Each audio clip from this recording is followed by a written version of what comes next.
Ini adalah hoax dan fitnah yang disebarkan oleh para pembenci Jokowi dan Gibran dan Kaesang dan Bobi dan keluarganya kepada pemerintahan Prabowo dan Gibran yang kalian itu dungu kalau kalian mempercayainya. Yuk kita akan mulai satu demi satu.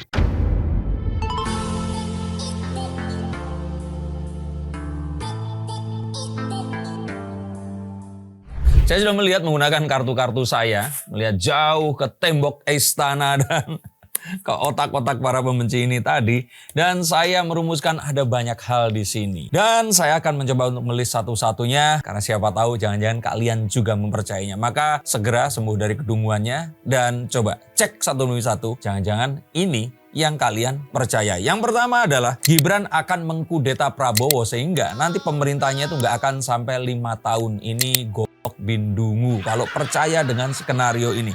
Mengapa? Karena saya tulis di sini yang meminta Gibran itu Pak Prabowo sendiri. Jadi bukan diajukan oleh Jokowi, diajukan oleh ibunya, atau diajukan oleh Habib Rizik. Kalian coba cari beritanya, itu sudah banyak yang meminta ini adalah Pak Prabowo. Karena tiba-tiba mendadak Mas Ganjar yang tadinya itu harusnya bareng untuk melawan Mas Anies dengan siapapun dia, ini tiba-tiba dicolok dengan Pak Mahfud. Sekali lagi kalian pasti ingat dong, Pak Jokowi sudah mudik ke Solo, dipanggil lagi sama Bu Ketum, terus kemudian diumumkan dan mukanya acem saat itu. Nah, ini yang ingin saya ingatkan sekali lagi bahwa Mas Gibran itu Pak Prabowo yang minta. Dan absurd. Kedua, kalau seandainya Gibran itu mengkudeta Prabowo saat ini, karena Pak Prabowo ini sedang dicintai banget oleh masyarakat, sedang disayangi, lagi sayang-sayangnya. Jadi nggak mungkin kayak lagunya Mawar De Jong yang ditinggal saat sedang sayang-sayangnya, nggak akan mungkin.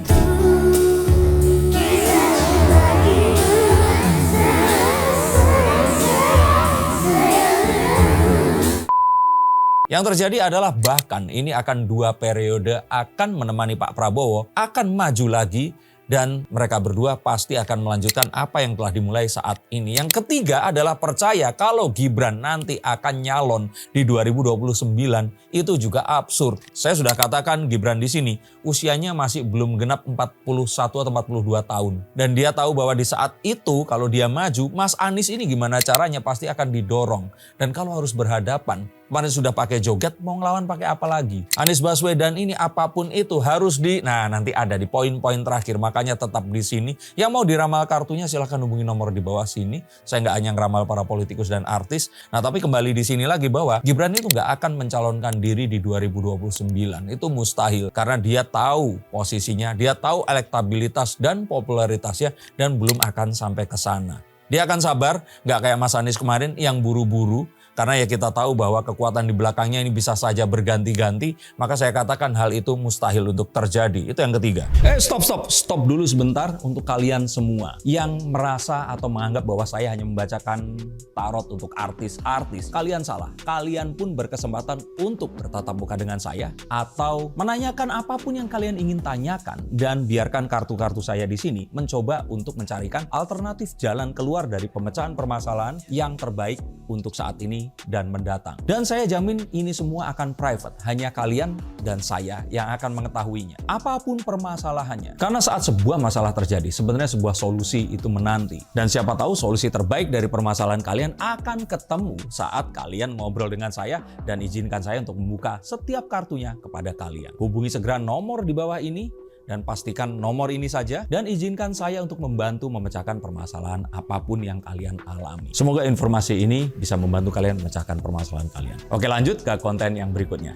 Yuk. Keempat, ini lebih absurd lagi, adalah Prabowo itu ternyata adalah petugas Jokowi. Betul, karena nggak mungkin petugas partai. Tapi kalau dibilang petugas Jokowi, mikir. Nggak akan mungkin karena Pak Jokowi itu yang menciptakan maksud saya menciptakan sebenarnya Pak LBP ya. Tapi yang membawa ke Jakarta itu Pak Prabowo. Yang akhirnya meyakinkan Bu Mega untuk menyalonkan Pak Jokowi maju dari Solo, wali kota Solo, menjadi gubernur DKI Jakarta. Jadi mustahil Pak Jokowi itu akan mengkhianati orang yang sudah berjasa menaikkan dan membentuk dirinya ini tadi. Tapi Pak Jokowi mengkhianati Bu Mega. Saya sudah katakan. Pak Jokowi itu bukan mengkhianati Bu Mega. Pak Jokowi itu nggak tahu harus gimana lagi.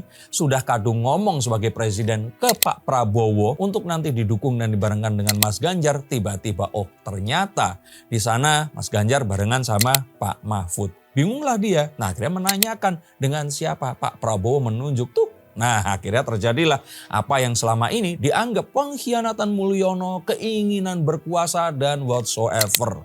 Oke, jadi mustahil serta dungu kalau kalian percaya bahwa Prabowo Subianto yang mantan Kopassus dan Serdadu Tulen ini akan menjadi petugas Mulyono. Berikutnya lagi, oke lah, nggak menjadi petugas, tapi disandra oleh Mulyono. Karena Mulyono ini mengetahui semua dosa-dosa Prabowo. Oh my God, itu lebih absurd lagi. Dan mungkin sekali. Skenario-skenario ingin memisahkan antara Pak Prabowo dan Gibran.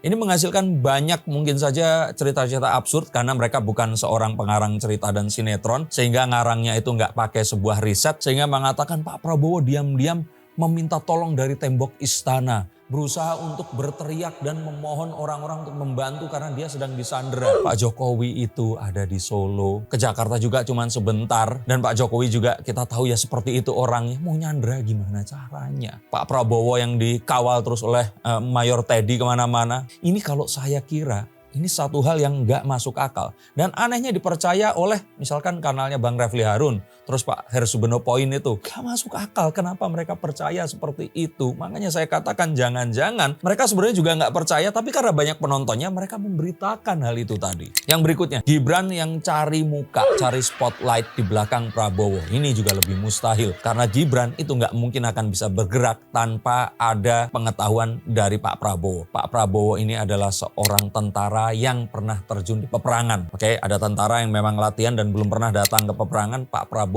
ini kehilangan banyak hal dalam peperangan. Kalian googling lah. Kalian cari tahu dia sudah kehilangan sesuatu yang sangat berharga di peperangan. Dan dia itu pasti akan mengetahui tentang intel, pengintaian. Nggak akan mungkin hal ini akan terjadi. Apalagi cuman belusukan dan membagikan susu. Itu pasti akan diketahui oleh Pak Prabowo. Dan ini adalah pembagian tugas yang sempurna. Dan ini memang sudah disepakati sejak awal. Kalian nonton video saya yang lainnya, yang ini nih. Dan sini saya jelaskan bahwa ini adalah pembagian antara Prabowo dan Gibran yang sangat sempurna. Nah lalu sebenarnya apa sih yang terjadi di sini? Yang terjadi, ini kalau saya lihat menggunakan kartu, ini adalah Wangsa Jokowi. Nah, Wangsa itu dinasti ya. Wangsa Jokowi dan Prabowo yang berusaha untuk menggantikan hegemoni dari Wangsa Megawati. Dan ini dilakukan secara terstruktur dalam satu pergerakan politik yang sangat-sangat dibilang halus, tapi ya ternyata memang ketahuan ya di sini ya. Dan ini adalah sebuah ya keharusan karena perubahan yang sejati ya adalah itu tadi. Saat PDIP digantikan oleh kekuatan yang baru yaitu Gerindra dan apapun itu tadi. Ini ada di konten saya yang satu ini. Dan kalian bisa nonton bagaimana memang iya sudah 10 tahun mendapatkan banyak hal dari kepemimpinannya. Sekarang Pak Prabowo tentu saja ingin mengganti semua gerbongnya dengan orang yang dipercaya dan dia akan melakukan sesuatu sesuai dengan visinya. Mengingat juga bahwa di tahun-tahun lalu Bu Mega ini pernah juga mengingkari janji, kalau boleh kita bilang seperti itu, dengan Pak Prabowo. Maka ini sesuatu yang wajar dan ya sering terjadi dalam perpolitikan di Indonesia. Dan saya juga yakin bahwa partai baru yang merupakan rumah untuk Jokowi dan Gibran ini sedang disiapkan. Dan saya sih yakinnya bukan Gerindra atau bukan juga Golkar. Kemarin nanti pasti akan keceleh, tapi saya yakin ini partai yang akan baru dan ini akan bertandem ria bersama dengan Gerindra, Golkar, PAN untuk menuju maju ke depan dan menyukseskan 10 tahun, benar banget 10 tahun pembangunan yang berikutnya. Nah di luar sana mungkin PDIP masih akan bisa bersama dengan Nasdem atau partai yang lain, tapi saya melihat bahwa emerging new power ini sedang terjadi. Dan saya yakin nanti hubungan antara Anies Baswedan dan para protestor radikal bebas, orang-orang yang nggak mau berpartai tapi pengen protes civil societies, ini pasti akan diputus. Karena selama ini Anies Baswedan adalah lambang perlawanan mereka. Dan untuk itu akan ada operasi besar-besaran yang senyap yang akan memprabowokan Anies Baswedan. Kita tahu Pak Prabowo dulu ditunggangi oleh kelompok-kelompok ini. Dibodoh-bodohi untuk terus menjadi simbol dari perlawanan mereka. Dan kemudian karena sebuah pelukan yang dilakukan oleh, dibujuk oleh seorang pesilat ya kalau nggak salah. Dan terus kemudian Pak Prabowo dibujuk masuk ke kabinet Pak Jokowi dan berhasillah. Loginlah Pak Prabowo dan saya melihat bahwa Mas Anies nanti akan login juga. Saya yakin itu Mas Anies akan diprabowokan, akan diajak masuk, diberikan apa yang menjadi keinginannya, kesempatan untuk memimpin pun jika perlu. Dan ini pasti akan menjadi sebuah tawaran yang tidak akan bisa ditolak yang akan diberikan oleh Don Mulyono. Dan ini semua akan terjadi karena sejatinya dalam politik tidak ada yang namanya teman dan musuh atau kawan dan lawan yang abadi. Yang ada adalah diskusi, negosiasi, dan kompromi. Terima kasih, sampai jumpa, dan salam.